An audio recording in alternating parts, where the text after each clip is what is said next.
स्वामी समर्थ। माझ्या समर्थ तेरा या यूट्यूब चॅनलवर तुमचं सर्वांचं हार्दिक स्वागत।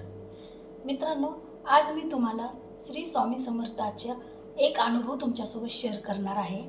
माझा पहिला अनुभव आहे। या चॅनलवरती इथून पुढे मी तुम्हाला स्वामी समर्थाचे काही अनुभव असतील किंवा काही मला ज्या काही प्रचिती आल्या त्या मी तुमच्यासोबत शेअर करणार आहे। छोट्याशा अनुभवापासून सुरुवात करते।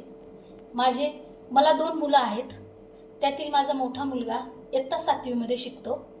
तो थोडासा विज्ञानवादी आहे किंवा त्याला असं नास्तिक म्हणायला हरकत नाही, पण थोडाफार त्याचा देवावरती विश्वास आहे, पण एवढा विश्वास नाहीये। एक दिवस तो मला सारखं बोलायचा, मम्मा तुझे स्वामी समर्थ वगैरे काही नाही, स्वामी समर्थ काही नाही, फक्त विज्ञान।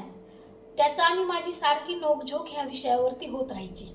एक दिवस सहज बोलता बोलता माझ्या तोंडातनं त्याला गेलं की ठीक आहे, तू म्हणतोय ना स्वामी समर्थ नाहीये, तर ठीक आहे, मी पण मान्य करते, पण जर आज रात्री झोपताना जर तुझ्या स्वप्नामध्ये महाराज आले तर तू उद्यापासून महाराजांचं अस्तित्व मान्य करायचं, आणि जर तुझ्या स्वप्नात महाराज नाही आले तर मग मी माझं मनातली जी श्रद्धा आहे ती सोडून देणार, असं मी त्याला सहज बोलता बोलता बोलले।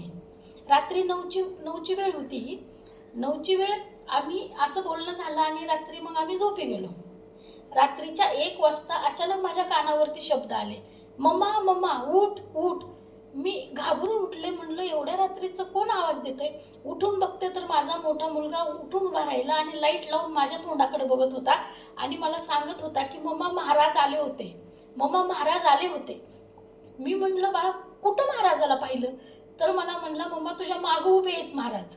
म्हणजे त्याला साक्षात दृष्टांत दिला महाराजांनी स्वप्नामध्ये, जे की माझ्या मागे उभे आहेत, आणि त्याच्या दुसऱ्या दिवसापासून त्यानेही स्वामी समर्थाचं अस्तित्व मान्य केलं आणि आज तोही माझ्यासोबत महाराजांची सेवा करतो। श्री स्वामी समर्थ।